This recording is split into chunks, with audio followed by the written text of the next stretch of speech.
महापुरुषों बड़े प्यार से कहिए धन निरंकार जी। महापुरुषों, इब्राहिम साधु स्वभाव के व्यक्ति थे। उनका सारा समय ईश्वर की भक्ति में बीतता। वह जिससे भी मिलते भगवान की कृपा की चर्चा करते। धार्मिक प्रवृत्ति ने उन्हें दयालु बना दिया था।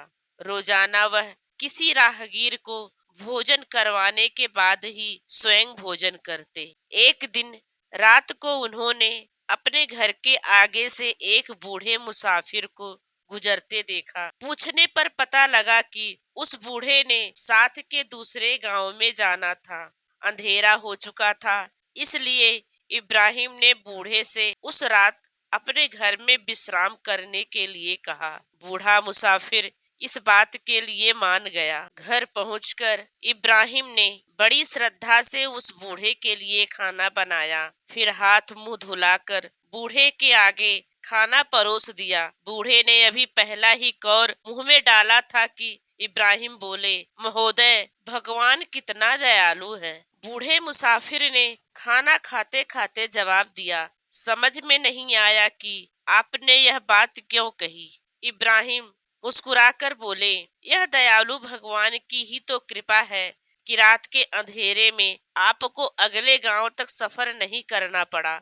यदि कृपालु भगवान कृपा न करते तो आज रात आपको भूखे प्यासे धूल भरे रास्तों पर सफर करना पड़ता। आपको विश्राम करने के लिए सुंदर बिछौना नहीं बल्कि कोई पत्थर मिलता। बूढ़े मुसाफिर ने इब्राहिम की बातों से तनिक भी प्रभावित न होते हुए कहा, इसमें भगवान की कृपा कहाँ है। यह मेरा भाग्य और आपका अच्छा स्वभाव है जिसके कारण मुझे ये सब प्राप्त हुआ है। तो क्या आप यह नहीं मानते कि आपको ये सभी सुविधाएं कृपालु भगवान की कृपा से उपलब्ध हुई हैं? इब्राहिम ने हैरान होते हुए पूछा, मुझे भगवान और उसकी कृपा में तनिक भी विश्वास नहीं है। इंसान हर सुविधा अपनी मेहनत, अपने व्यवहार और कुछ हद तक अपने भाग्य से प्राप्त करता है। बूढ़े मुसाफिर ने हंसते हुए जवाब दिया। इब्राहिम को बहुत गुस्सा आया। उन्होंने बूढ़े मुसाफिर को खाना छोड़कर उसी समय अपने घर से निकल जाने के लिए कहा।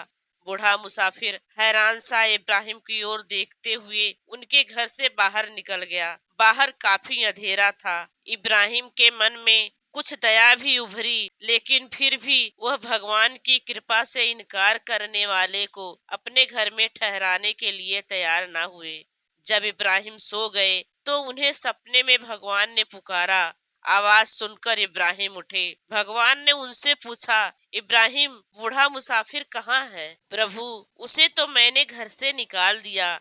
इब्राहिम ने जवाब दिया। भगवान ने पूछा, क्यों? उसने आपका अनादर किया था प्रभु, इसलिए मैंने उसे घर से निकाल दिया। इब्राहिम ने नम्रता से उत्तर दिया, इब्राहिम, वह बूढ़ा पूरे 100 साल से मेरा अनादर कर रहा है, लेकिन मैंने उसका अहित नहीं किया। तुम उसे एक दिन भी नहीं सह पाए। तुम कैसे महात्मा हो? और फिर मेरे बनाए जीवों का अनादर करके तुम मेरा आदर करने का दम कैसे भर सकते हो? भगवान ने कहा और अलोप हो गए। हम भी अक्सर इब्राहिम वाली भूल कर बैठते हैं। इससे बचना ही हितकर है। महापुरुषों, बड़े ही प्यार से कहिए धन निरंकार जी।